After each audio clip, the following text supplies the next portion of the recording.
नमश्रीवर्धमानाय निर्धूतकलिलात्मनि सालोकानां त्रिलोकानां यद्विद्या दर्पणायते। मंगलं भगवान् वीरो मंगलं गौतमो गणी मंगलं पुष्पदन्ताद्यो जैनधर्मोऽस्तु मंगलम्। बोलिए परमपिता परमेश्वर प्रथम तीर्थंकर आदिनाथ भगवान की, अंतिम तीर्थंकर विश्व प्रभु भगवान महावीर स्वामी की, अहिंसा परमो धर्म की, परम पूज्य आचार्य गुरुवर मुनि श्री 108 पुष्प दंत सागर जी महाराज की, जो परम पूज्य ज्ञान भगवान श्री सौरभ सागर जी महाराज की जयकारा गुरुदेव का। बड़ा आनंद का वातावरण है क्योंकि आज विधान का समापन है।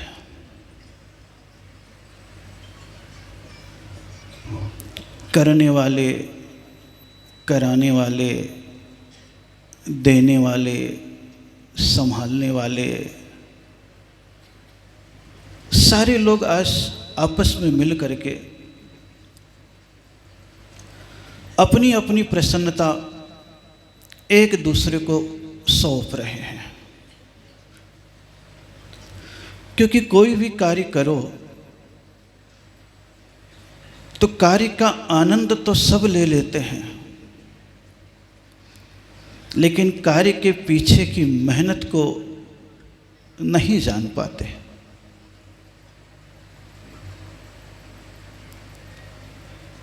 एक विवाह भी आप करते हैं तो आपको महसूस होता होगा, परिवार के लोग महीने भर मेहनत करते हैं।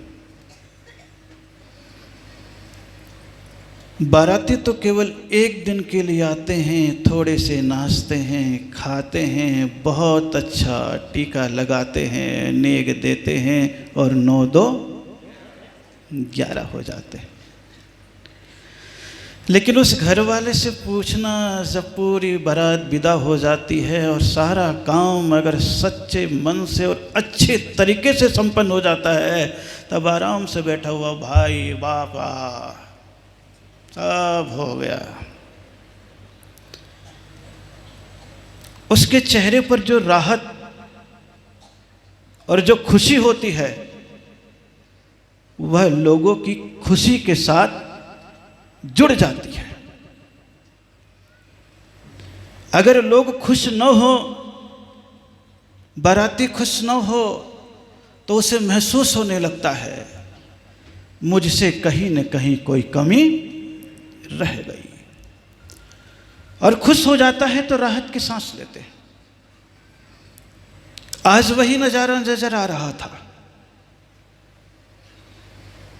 एक महीना पहले जब विधान की चर्चा चल रही थी तो बोले जयपुर नगरी में पहली बार नवरात्रि में हो रहा है।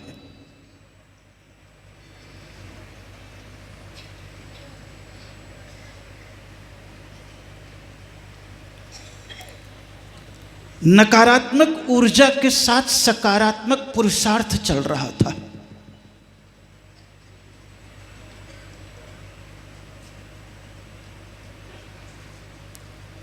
लेकिन आपने महसूस किया होगा, जितने भी यहां बैठे होंगे, कि 50 नवरात्रियां आपके बीच में आके चली गई होगी, लेकिन इस प्रकार की नवरात्रि में परमात्मा की आराधना का आनंद आपको कभी नहीं आया होगा।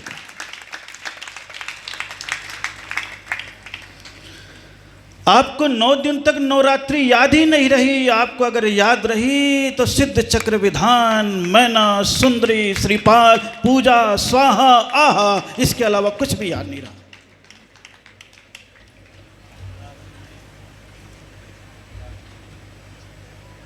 किसी को याद आया हो तो बताओ।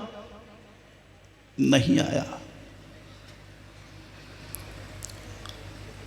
और आज उस कार्य की सफलता ऐसे ही आपके सामने झलक रही है, जैसे युद्ध के मैदान में रामचंद्र जी गए और आज के दिन रावण मर गया तो उनको शांति आ गई।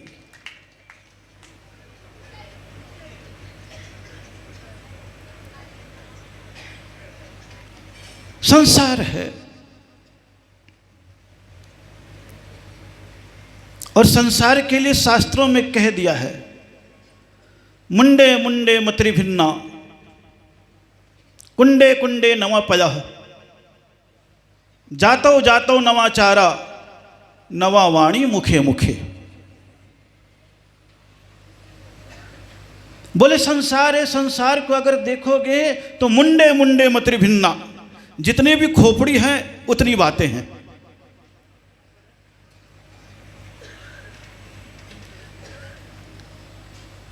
इसलिए खोपड़ी में क्या चल रहा है यह महत्वपूर्ण नहीं होता है, लेकिन खोपड़ी का उपयोग कैसा किया जा रहा है यह महत्वपूर्ण होता है। 8 लोगों की टीम सिद्ध चक्र महामंडल विधान के लिए बनी थी, जैसा राजीव कुमार जी अभी बता रहे थे। 11 सितंबर तक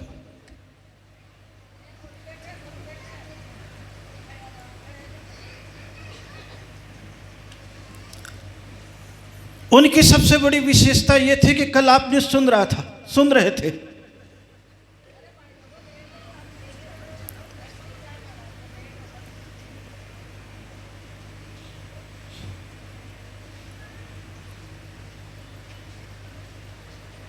कि धार्मिक समायोजन जब यहां पर होता है तो वर्षों से राजीव कुमार जी धार्मिक आयोजन करवाते रहते हैं। तो एक प्रकार से धार्मिक कार्यक्रमों के मैनेजमेंट गुरु के रूप में उपस्थित हो जाते हैं। किसको कहां से लाना और कहां फिट करना और कौन सा काम किससे लेना, उनके भीतर ये सारी की सारी बातें छुपी रहती हैं। जो आपने अभी देखा भी होगा कि 10 मिनट जरूर बोला, लेकिन 10 मिनट में सारे लोगों को अपने घेरे में ले लिया, किसी को भी नहीं छोड़ा। यही तो गुणवत्ता है। लीडरशिप उसे ही कहते हैं जो अपने पीछे वाले कार्यकर्ताओं को साथ लेकर के चलता है, वही सफल होता है। और लीडर केवल अपने आप को ही प्रस्तुत करता है तो नीचे वाले लोग धीरे धीरे छूटते बिछड़ते चले जाते, चाहे शब्दों से ले चाहे कार्य से ले। हाथ तो एक होता है, लेकिन हाथ में 10-10 अंगुलियां होती हैं और 10-10 अंगुलियां अपना अपना काम करती है। लेकिन काम करने वाले के बाद आप यही कहते हो हाथ से काम कर रहा है, हाथ का गुणानुवाद करते हो। लेकिन हाथ किसके साथ जुड़ा हुआ होता है? तो बोले शरीर के साथ जुड़ा हुआ है। तो बोले पूरा शरीर हमारी समाज है, ये हाथ वो व्यक्ति है और अंगुलियां उसके कार्य करता हैं। तीनों अगर मिल जाते हैं तो सारा का सारा कार्य जिस रूप में सोचा जाता है अपने आप ही व्यवस्थित, शांत और सुचारू रूप से चलना प्रारंभ और अंत हो जाता है। यही तो हुआ।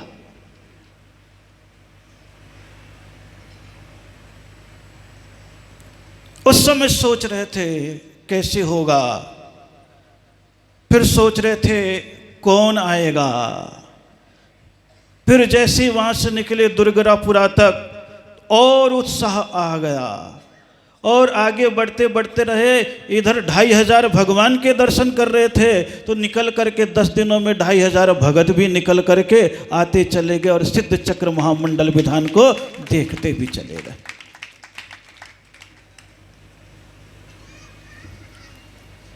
स्वाभाविक है,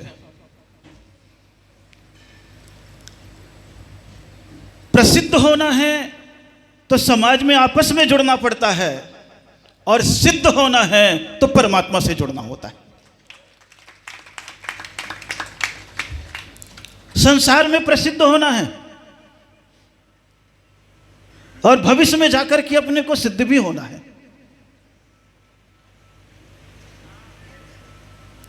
हर किसी के भाग्य में प्रसिद्धि भी नहीं है और हर किसी के भाग्य में सिद्ध भी नहीं है।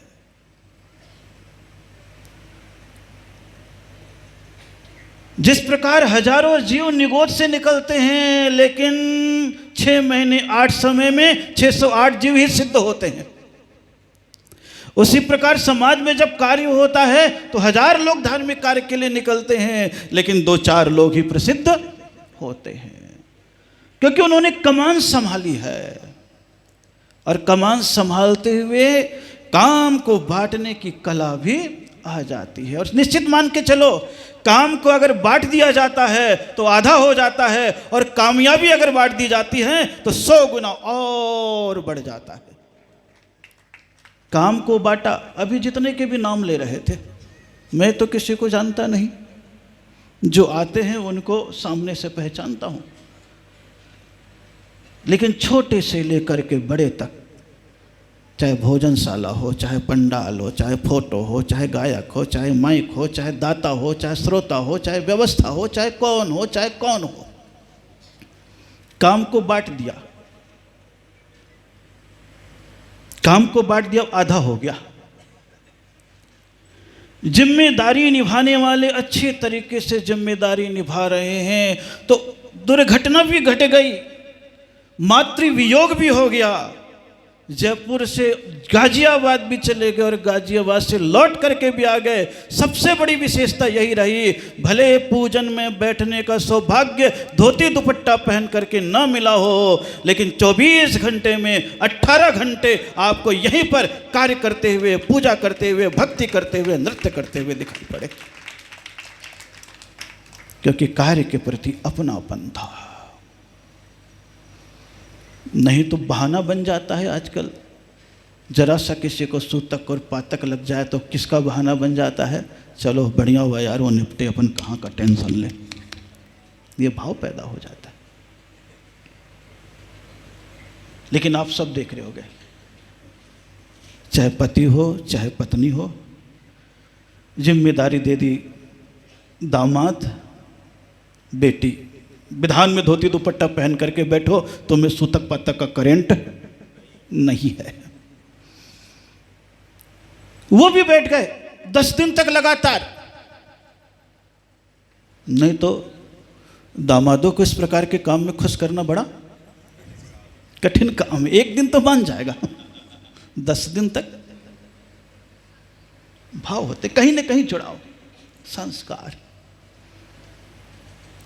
इस भावों के साथ लगे और इनकी टीम के साथ जुड़े रहे। सिद्ध चक्र महामंडल विधान के लिए आलोक कुमार जी जैन, चेतन कुमार जी निमोड़िया, मैं तो जैन ही बोलता हूं, कमलेश कुमार जी जैन, मनीष कुमार जी वैद, और कौन से नाम थे, 5 नाम तो आ गए, शिखर चंद जी जैन सारसो, अतुल कुमार जी जैन, और कौन थे, 8 नाम बता रहे थे ना, प्रमोद कुमार जी जैन। 8 लोग उस समय जुड़े और 8 लोगों ने अपनी जिम्मेदारी, अपने परिचय का उपयोग किया, तो यहां पर 8 दिन का ठाठ सिद्ध चक्र महामंडल विधान के रूप में संपन्न हो गया। निश्चित रूप से जिनको ऊपर बैठाया वो आपके लिए शान थे, और जो नीचे बैठे वह हमारे लिए शोभा थे। शान और शोभा जब दोनों मिल जाती है तो कार्य का आनंद आने लगता है। शान सामने हो और शोभा के लिए ये उपस्थित नहीं रहे तो भी आनंद 0 है। और पूजा के लिए सब तैयार रहें लेकिन व्यवस्था के लिए कोई तैयार ना हो तो भी मामला सोना है। ये शान और शोभा है। 8 दिन तक अपने घर बार को छोड़ करके 6 घंटे तक यहाँ बैठ करके परमात्मा की आराधना में तल्लीन है। ये स्वाभाविक क्रम है। कितनों भी मानसिक झंझट हो, परमात्मा की आराधना छोड़ी नहीं जाती है। ख्याल करना, न्यायालय तुम्हारे एक भी गुनाह को माफ नहीं करेगा, लेकिन जिनालय तुम्हारे हजारों गुनाहों को माफ कर देगा। यही जिनालय और न्यायालय में अंतर होता है। न्यायालय तो सबूत मान करके आपको फंसाता है, लेकिन जिनालय पश्चाताप करके आपको निरंतर ऊपर उठाने का काम कराता है। गृहस्थ जीवन में रहो तो कैसी भी बात हो जाए, सोचो न्यायालय में कभी जाना न पड़े। और गृहस्थ जीवन में रहो तो यह सोचो मेरे से कभी जिनालय न छूट जाए। बस यही तुम्हारा जैनत्व कहलाएगा, यही तुम्हारा संस्कार कहलाएगा, यही तुम्हारी उपलब्धि कहलाएगी, यही तुम्हारा पुण्य कहलाएगा, यही तुम्हारा भविष्य कहलाएगा। ये सोच करके रखना। जिन मंदिर बस मिल जाए, सोच लेना स्पीड ब्रेकर आया है, रेड लाइट आई है, 2 क्षण के लिए रुकना है, झुकना है, नमन करना है, उसके उपरांत फिर ग्रीन लाइट आ गई है, गति अवरोधक पार हो गया। कितने बार आप काम के लिए निकलते हैं और कहीं न कहीं जिनालय मिल जाता है। ये आराधना है। सिद्ध चक्र की कथाएं कही जा रही है, रोज आपको सुना रहे हैं। कथा तो छोटी सी है, कथा में क्या है, पूरी चीज हो गई। श्रीपाल की शादी हो गई, गुणमाला से शादी हो गई, वापस लौट करके गिरनार आ गया, वापस उज्जैन आ गया, फिर कहने लग गया यहाँ पे बहुत रह लिया, अब मुझे वापस अपने गांव जाना है। वीरदमन मिल गया, उससे युद्ध कर लिया, वापस राज ले लिया।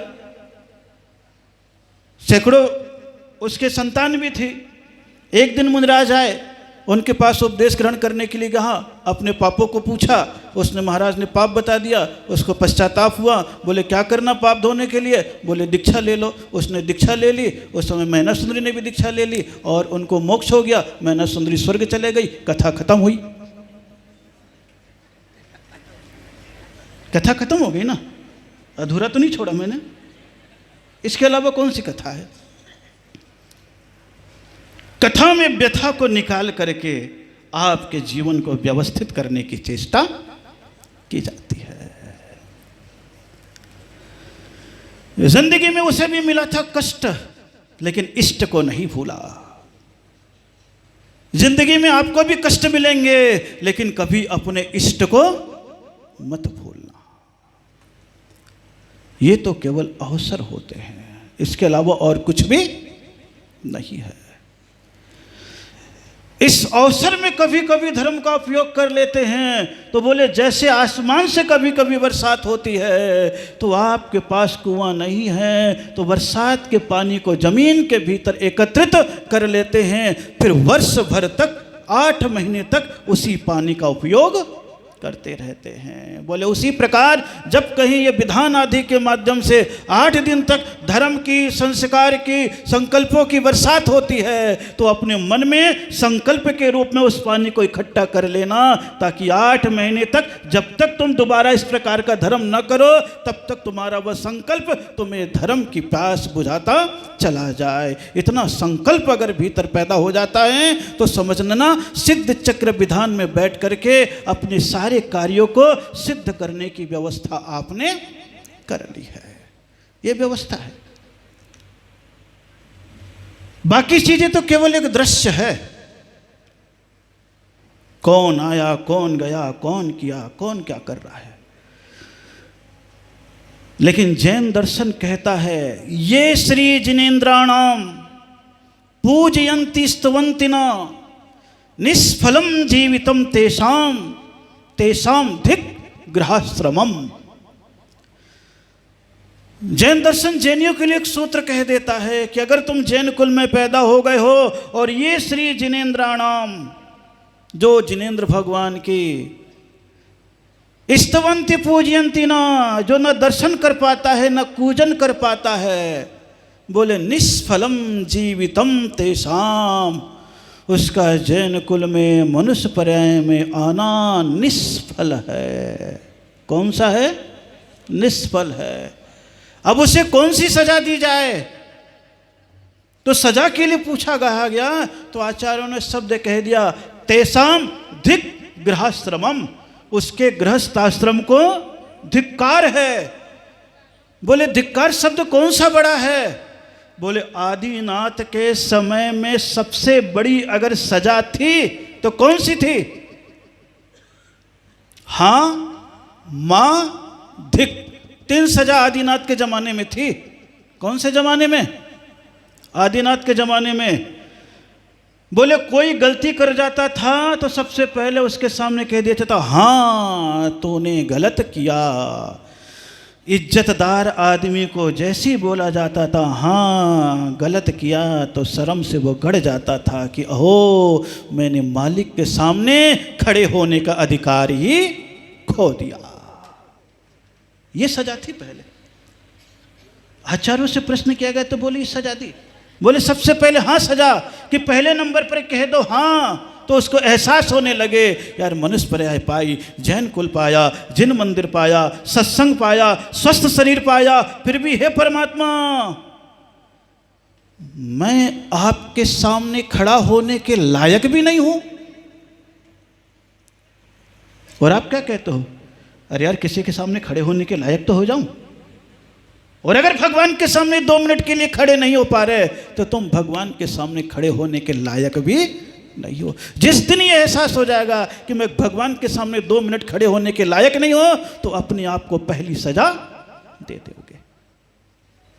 दूसरी सजा दे दी जाती थी मां, यानी उपदेश दिया जाता था मां यानी नहीं, ऐसा तुम्हें नहीं करना चाहिए।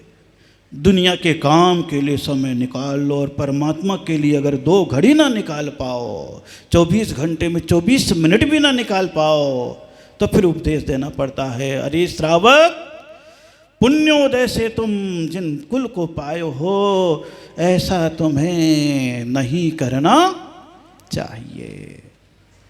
धर्म के पास तो आओ। तीसरे नंबर पर सजा दे दी जाती थी, इससे भी नहीं समझता था। बोले धिक्कार है, और धिक्कार है जैसे कह दिया जाता था तो उसे राज्य से अलग भी कर दिया जाता था। वो सजा किसको दी जाती थी? जो जरूरत से ज्यादा त्रुटियां कर लेता था। हाँ मां धिक, तो तेसाम धिक गृहश्रमम, उस गृहश्रम को धिक्कार है जो जीवन में परमात्मा की आराधना भी नहीं कर पाया। अवसर पर तो करते हो, यहां से उठ करके जाओ तो सोच करके जाना, हे प्रभु 8 दिन तक तो पूजा की है, लेकिन हम संकल्प कर लेते हैं हमसे अगर होगा तो एक बार मंदिर जाएंगे, एक बार भगवान की पूजा कर लेंगे। नए 10 व्यक्ति के मन में भी भाव जग जाता है तो समझ लेना 10 दिन के लिए यहां पर विधान में जो भी खर्चा किया, तो अगर 40 साल के व्यक्ति के भीतर ये नियम आ जाता है तो आगामी 30 साल तक 50 साल तक के लिए एक पुजारी नया परमात्मा के लिए तैयार हो जाता है। 50 साल के लिए फिर कहीं न कहीं धर्म और धर्म के स्थान पर जीवंतता आ जाती है। क्योंकि नई पौध अगर संकल्प के पथ पर, परमात्मा की आराधना के पथ पर आगे बढ़ती है तो जितनी कम उम्र है उतना लंबा धर्म चल जाता है। और बड़े बुजुर्ग करते हैं तो फिर कम उम्र है उतने दिन तक तो कम से कम चलता ही चलता है। इसलिए परमात्मा को तुम्हारी पूजा की आवश्यकता नहीं है, लेकिन पुजारी तैयार रहें ये जीवन में अत्यंत आवश्यक है। कई लोग ऐसे होंगे यहां पर जो निरंतर करते होंगे, लेकिन कई लोग ऐसे बैठे थे जो पहली बार बैठे हैं। कई लोग तो जिंदगी में दूसरी बार ही पूजा कर रहे होंगे। एक व्यक्ति ऐसी विधान चल रहा था तो मैं पूछ बैठा कि भाई तुमने पूजा कभी की है? बोले नहीं की है। बोले एक आध बार तो की होगी। बोले एक बार की है, आज पहली बार आपके पास आया तो दूसरी बार कर रहा हूं। मैंने पूछ बैठा पहली बार कब की थी? बोले जब शादी में भावरे पड़ रहे थे तब पंडित ने जबरदस्ती करा दिया था, अब दूसरी बार आपके पास आया हूं। ऐसे भी जैनी बैठे होंगे जो खाली भावरे में किए होंगे। उस समय भी जबरदस्ती बैठा करके और यूं हाथ डालोगे, यार जल्दी निपटाना, कब तक सुहा कराएगा। ये स्थिति है। ऐसे भी लोग हो सकते हैं। सोचना, दिन आपसे यही कह रहा है, आखिरी दिन है, एक संकल्प विधान का समाप्त होगा तो नया संकल्प आपके जीवन में संस्कारों का, पूजा का प्रारंभ हो जाएगा। सम्य शिखर जाकर के ये कह देना कि एक बार हो आया भाव सहित बंदे जो कोई ताई नरक पशुगति नहीं, ये तो बहुत सरल है।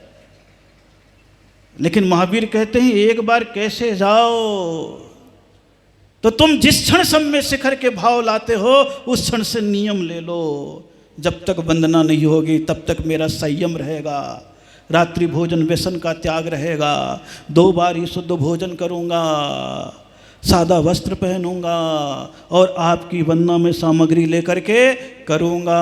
और पूरी वंदना करते हुए पारसनाथ की टोक पर पहुंच जाओगे तो वहां पर उनकी पूजा आराधना चालीसा करोगे। फिर भगवान से कहोगे, हे भगवान, जब तक दोबारा आपके चरणों में ना आ जाऊं तब तक मैं एक नियम को ग्रहण करता हूं। फिर एक नियम को लेकर के क्षमा याचना करके जब लौटते हो तो ख्याल करना, तब तुम्हारे जीवन में ना ही नरक पशु गति नहीं होई। इतना कर लोगे तब नरक पशु गति का बंधन कटेगा, क्योंकि इसमें डबल काम है।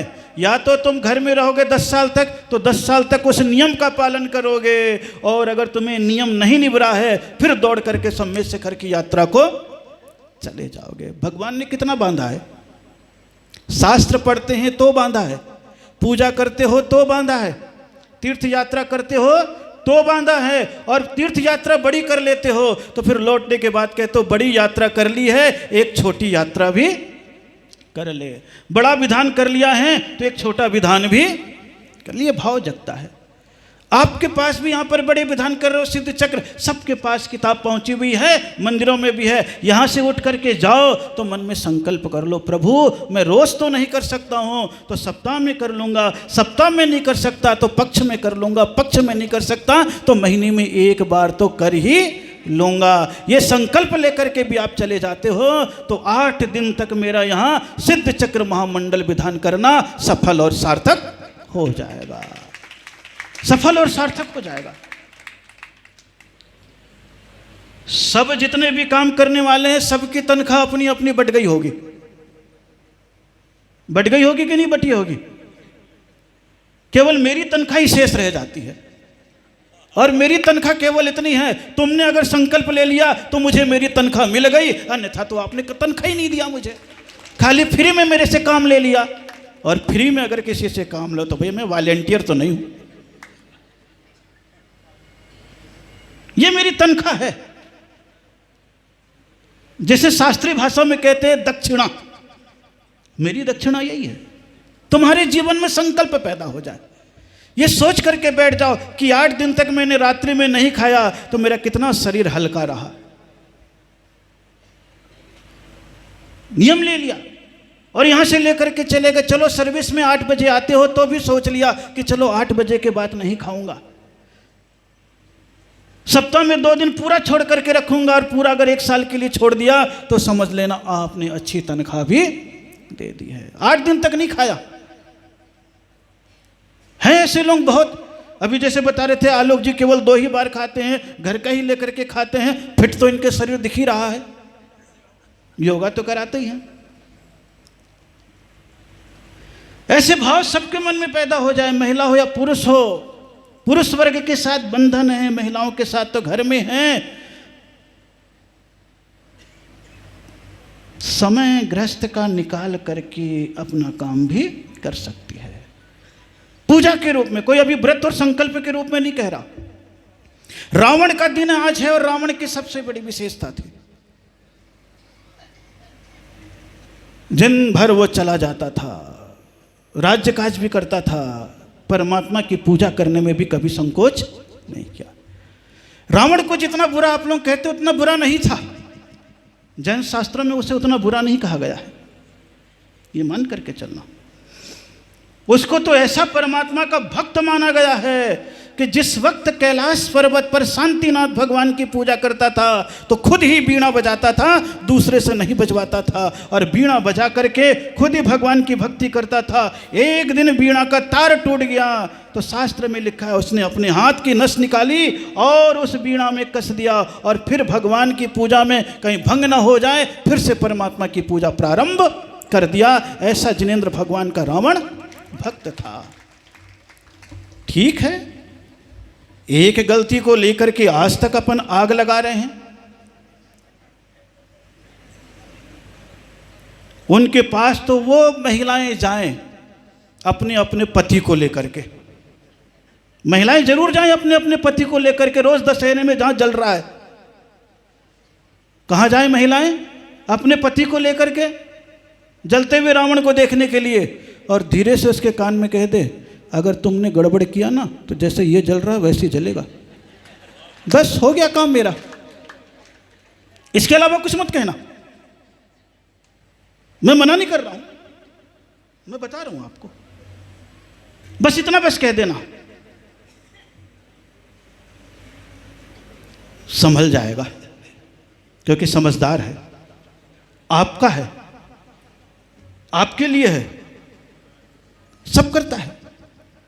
इतना सा सोच लेना, जाना कोई मनाही नहीं है। उसको तो बदनाम कर दिया, अहंकारी जरूर था वो, लेकिन उसके भीतर पश्चाताप भी था। पश्चाताप था कि हे भगवान मुझसे गलती हो गई, लेकर के आ गया हूं, लेकिन क्या करूं, नाक की बात है।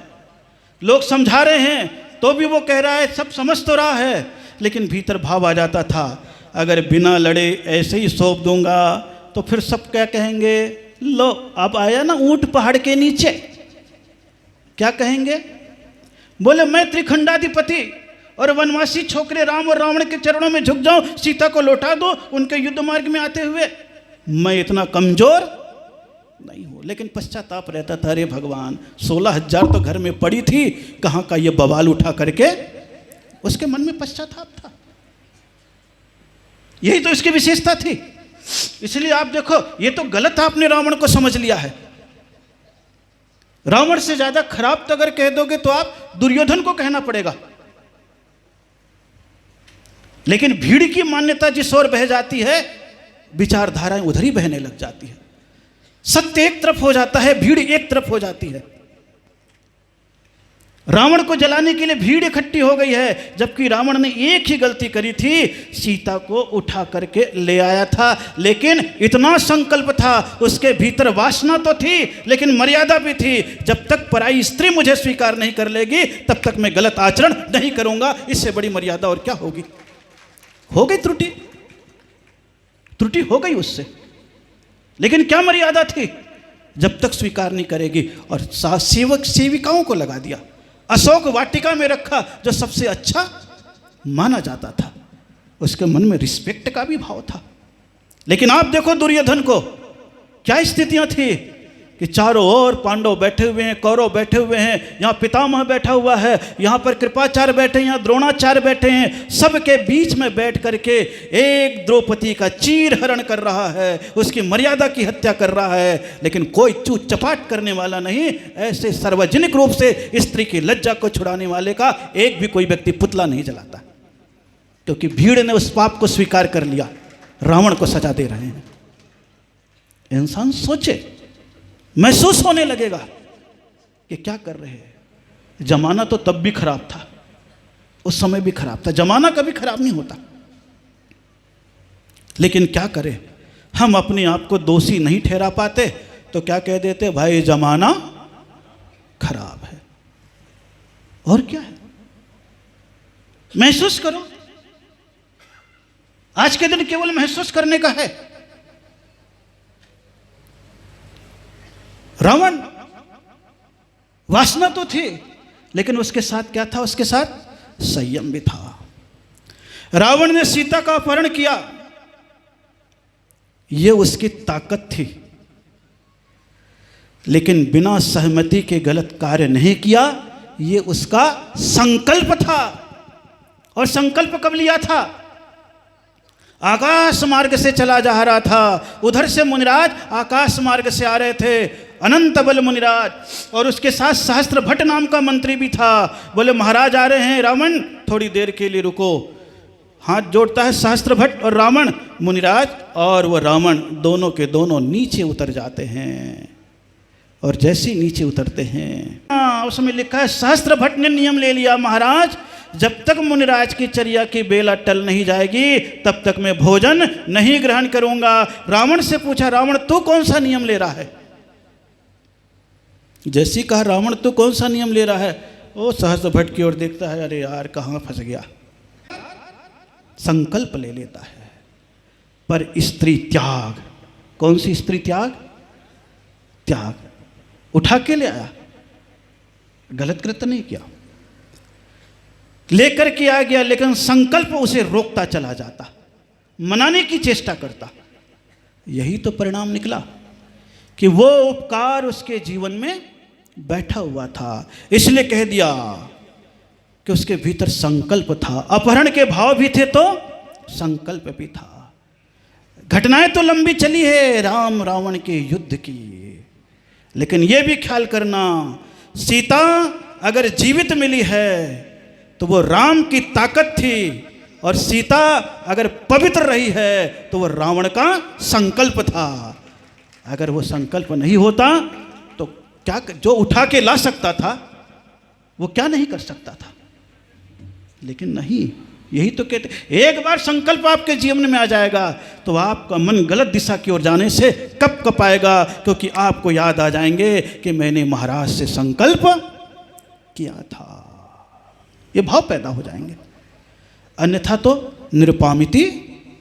इसके अलावा क्या हुआ? बोले क्या किया? बोले पूजा किया।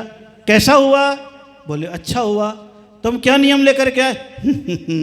भाई आओ, दिन बीत गए, ही बहुत है। फिर मतलब क्या निकला?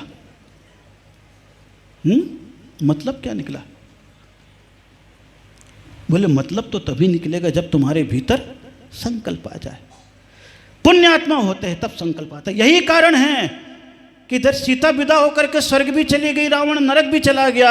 जब पूछा गया कि मैं यहाँ पर आई हूँ महाराज से, तो रावण क्या होगा, मैं क्या होंगी? बोले तू तो गणधर बनेगी भविष्य में, रावण भी तीर्थंकर बनेगा धात की खंड में। बोले अच्छा। हाँ, उसके मन में भाव आ गया कि जिसने मेरे जीवन को सुरक्षित रखा उसको एक बार देख करके आ जाओ। और शास्त्र कहता है कि वो नरक तक पहुंचा रावण के पास। रावण, तेरे कारण से मेरा जीवन सुरक्षित है, तू भी अपने भविष्य को संभाल ले, क्योंकि तू तीर्थंकर बनने वाला है। विपरीत होते हुए भी सम्मान, एक दूसरे का संबंध, क्योंकि जहां बैर की गांठ तोड़ दी जाती है वहीं भविष्य पवित्रता के साथ गुजरने लग जाता है। सोचो आप, वो रावण चला गया, लेकिन एक विशेषता थी, पाप जीवन में था, परमात्मा की पूजा तो थी, लेकिन उसके जीवन में कोई संकल्प नहीं था। और शास्त्र कहता है जिनके जीवन में संकल्प और त्याग न हो उसके जीवन में गति का कुछ अता पता भी नहीं रहता। तरंग या नरक गति जाने की तैयारियां कर लेता है। खैर, मैं तो अपनी बात कह रहा हूँ, आपके जीवन में अवसर मिला है, सोच करके जाना। पुरुष वर्ग हैं, कहीं न कहीं 7 दिन में, 1 दिन में अभिषेक का, पूजन का नियम अवश्य लेते हैं। महिलाएं हैं, अपने जीवन में पूजन का संकल्प अवश्य ले लें। कहीं न कहीं रात्रि भोजन का त्याग करें। व्यसन है, व्यसनों का त्याग करें।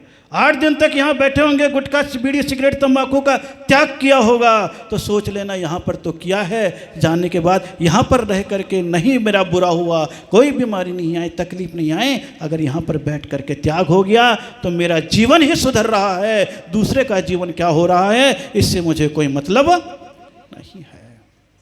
ये भाव पैदा हो जाना चाहिए, क्योंकि जैन दर्शन यही कहता है, जिसके हाथ में अगर पवित्र भावों के साथ अभिषेक का कलश आ जाता है, फिर उसके हाथ में कभी भी शराब की बोतल नहीं आती है। यही कहता है जैन दर्शन, पवित्र भावों के साथ। जिसके हाथ में भगवान की पूजा के लिए अष्टद्रव्य की प्लेट आ जाती है, उसके हाथ में कभी भी आमलेट की प्लेट आने वाली नहीं है। एक बार लाओ तो सही, चेष्टा तो करो, पवित्रता को तो बढ़ाओ। महावीर यही कहते हैं, जिसके जीवन में भगवान के पास आकर के धूप खे करके धुआं छोड़ने की आदत पड़ जाती है, वो बाहर रह करके फिर बीड़ी सिगरेट पी करके धुआं छोड़ने की आदत समाप्त हो जाती है।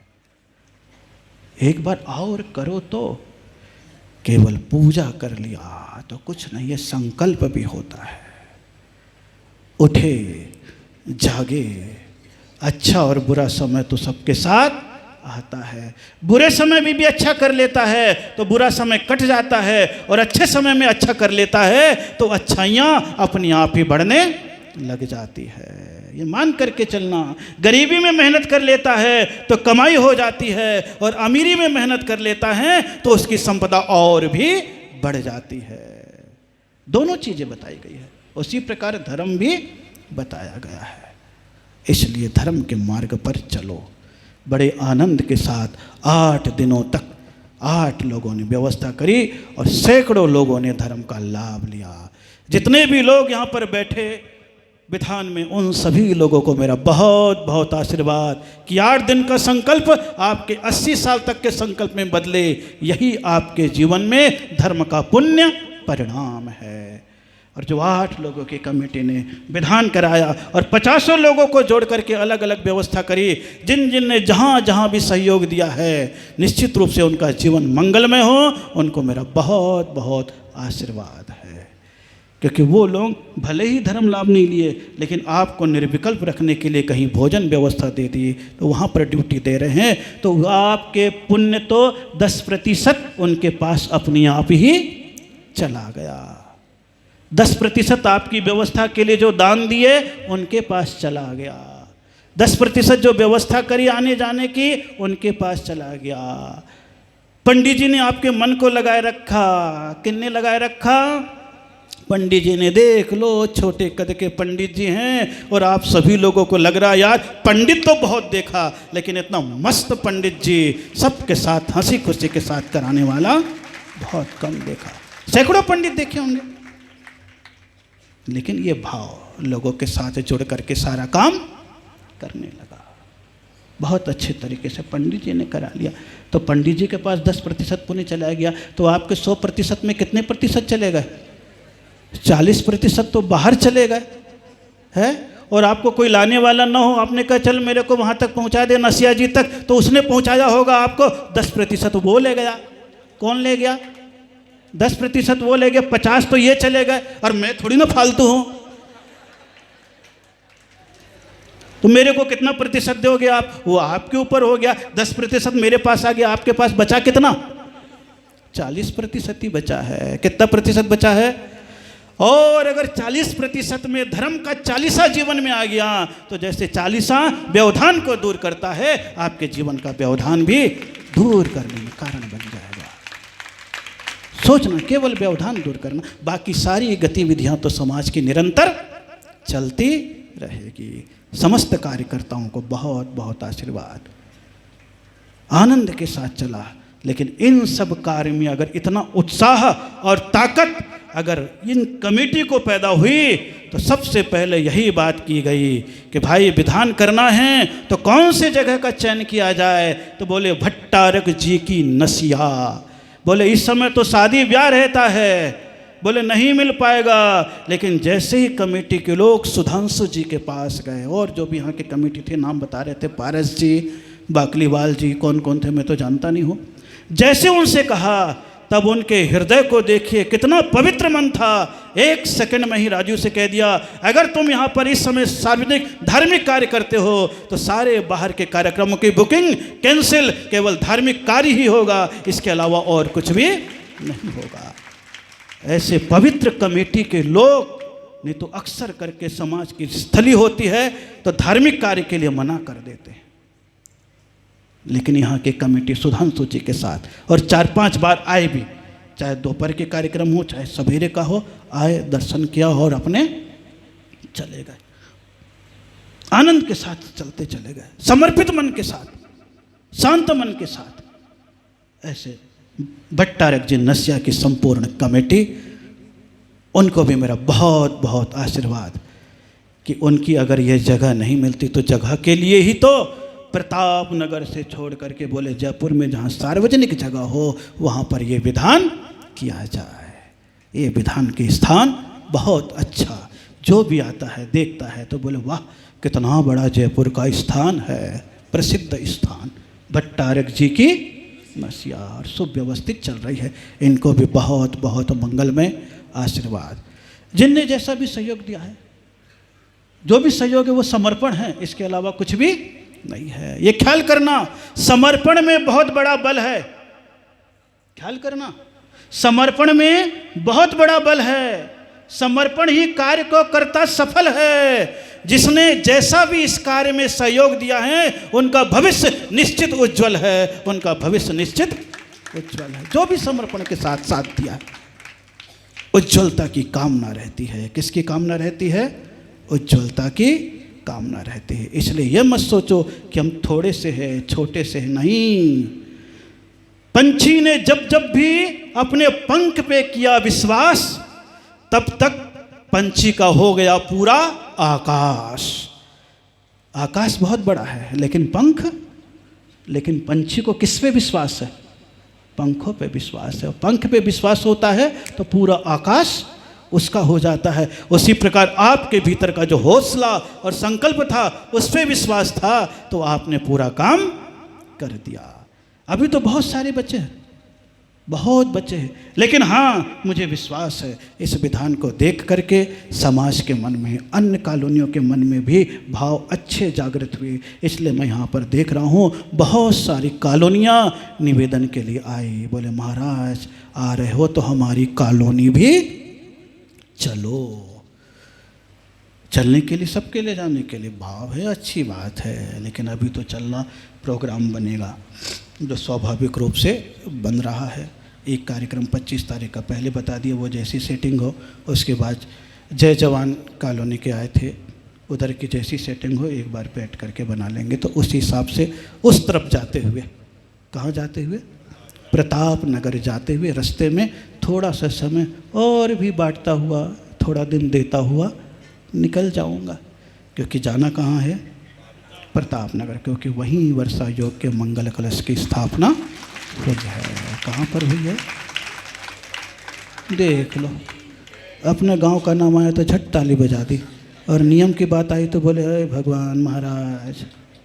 देखो तो कैसे कैसे लोग हैं, हैं? देखो, अच्छी बात है। इतनी भी भावनाएं बहुत है, इतनी भी भावनाएं बहुत है। क्योंकि ये भावनाओं तो है कि हमारी कॉलोनी में संत के चरण पड़े, ये भावना भी बहुत है। इस भावनाओं के लिए भी बहुत करना पड़ता है। कमेटियों की जिम्मेदारी होती है। किसकी जिम्मेदारी होती है? कमेटियों की, क्योंकि उसी मंदिर की उसी प्रकार की व्यवस्थाएं होती है। जब उनके मन में उत्साह होता है तो स्वाभाविक रूप से धर्म की प्रभावना बहने लग जाती है, और सब उत्साह के साथ आए हुए हैं। सभी लोगों को मेरा बहुत बहुत आशीर्वाद। आज तो 11 बजने में 10 मिनट है। रोज़ 10:11 होता था, आज उल्टा कर दिया और कुछ नहीं किया। क्या कर दिया? उल्टा कर दिया। क्योंकि आनंद के क्षण है, सभी लोग आनंद के साथ परमात्मा की आराधना करें, भक्ति करें, लेकिन यहाँ से उठ करके जाएं तो निश्चित रूप से विधान करने वाले कोई ना कोई संकल्प को लेकर के अवश्य ही जाएं। चाहे पूजन का, चाहे विधान का, चाहे व्यसन के त्याग का, ये संकल्प आपके जीवन के अवरोध को मिटाने वाले सिद्ध होंगे, ताकि कह न सके देशांधिक गृहाश्रमम। इसी पुनीत भावनाओं के साथ ओ हाँ बोल दिया ना। सभी लोगों को मेरा बहुत बहुत मंगलमय आशीर्वाद इसी पुण्य भावनाओं के साथ। ओम नमः। आपस में हंस के कस के जय जय।